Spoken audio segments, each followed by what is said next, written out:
बहुत साल पहले एक घास के मैदान में एक चींटी और एक टिड्डा रहता था। दिन भर चींटियां बहुत काम करती थी। दूर खेत से गेहूं के दाने लाने का कठिन कार्य वो करती थी। उनका यह कार्य बड़े ही अनुशासन से चलता था। हर सुबह वो जल्दी में रहती थी। सुबह की पहली किरणों के साथ वो अपने सर पर बड़े ही भारी गेहूं के दाने रखकर ले जाती थी। गेहूं का हर दाना वो संभाल कर रखती और फिर गेहूं लेने वापस जाती। पूरा दिन बिना थके बिना आराम किए जाती तथा गेहूं के दाने ध्यान से रखती।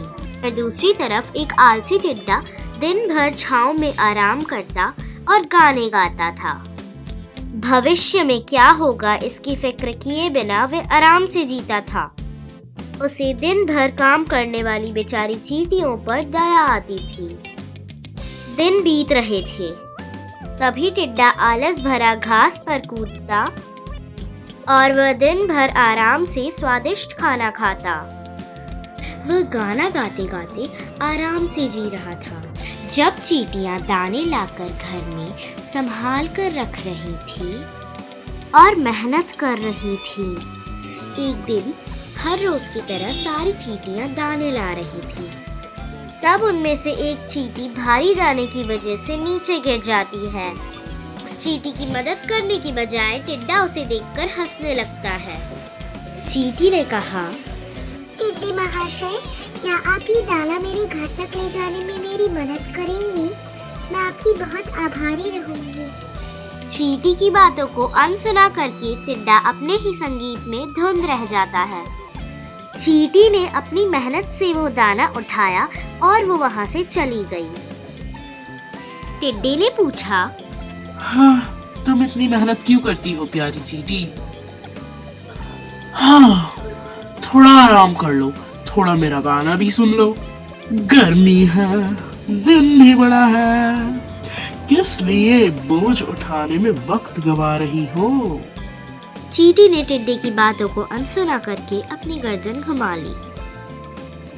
थोड़ा सा जल्दी में ही खेत की तरफ वो रवाना हो गई।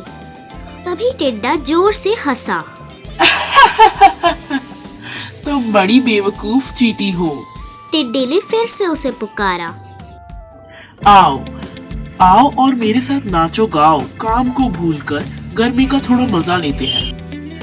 मैं बारिश के मौसम के लिए खाना इकट्ठा करने में लगी हूँ। चींटी ने कहा, और तुम्हें भी ऐसा ही करना चाहिए। हाँ, बारिश की चिंता इतनी क्यों करनी है? टिड्डे ने जवाब दिया, अभी तो हमारे पास बहुत सारा खाना है और बहुत सारा वक्त भी तो है बरसात की तैयारी के लिए। लेकिन चींटी को समझ आ गया था कि वो क्या कर रहा है, इसलिए वो अपने रास्ते निकल गई। इधर टिड्डा पूरी ऋतु में अपने ही नाच गाने में व्यस्त रह गया। सारे दिन काम करके बारिश की तैयारी करने की बजाय उसने खेलना, गाना, नाचना इन्हें ज्यादा महत्व दिया। ये सुंदर गर्मी के दिन हमेशा रहने वाले नहीं हैं और जल्द ही बारिश और उसके बाद सर्दी आने वाली है, ये तो वो भूल ही गया था। जल्द ही गर्मी का मौसम बारिश में बदल गया और बारिश के बाद सर्दी का मौसम आया। सूरज अब बहुत ही कम दिखता था। दिन छोटा था और रात बहुत अंधेरी और बड़ी थी। हर तरफ भयानक सर्दी और बर्फ गिरनी शुरू हो गई। टिड्डा सर्दी से कांपने लगता है। खुद को सूखे पत्तों से बचाने की कोशिश में वो थकने लगा, परंतु हवा लगने पर उसे ठंड लगती थी। उसे बहुत भूख लगती थी और खाने के लिए कुछ नहीं मिलता था।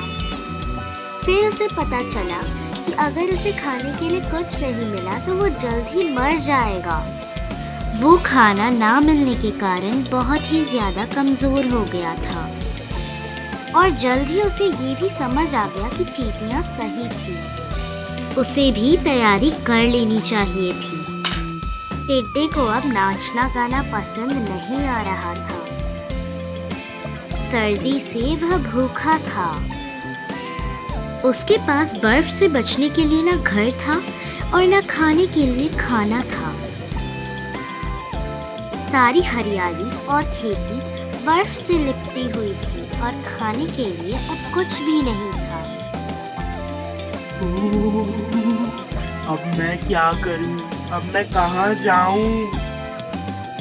टिड्डे को पछतावा हुआ।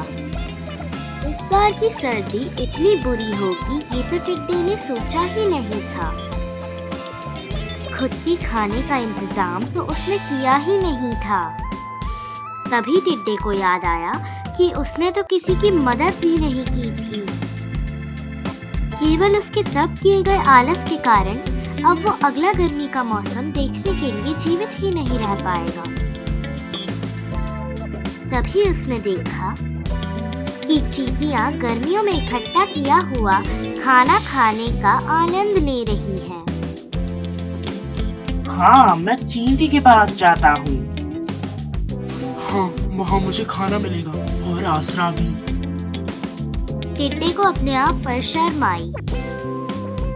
वो थक कर चींटी के घर पर गया और फिर उसने चींटी के दरवाजे पर आवाज लगाई।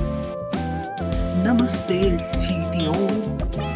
वो मुस्कुराते हुए बोला, उफ, मैं आ गया चींटियों, तुम लोगों के लिए गाना गाने। लेकिन उसके लिए मुझे थोड़ी सी गर्मी चाहिए और कुछ खाना भी चाहिए ताकि मैं गा सकूं।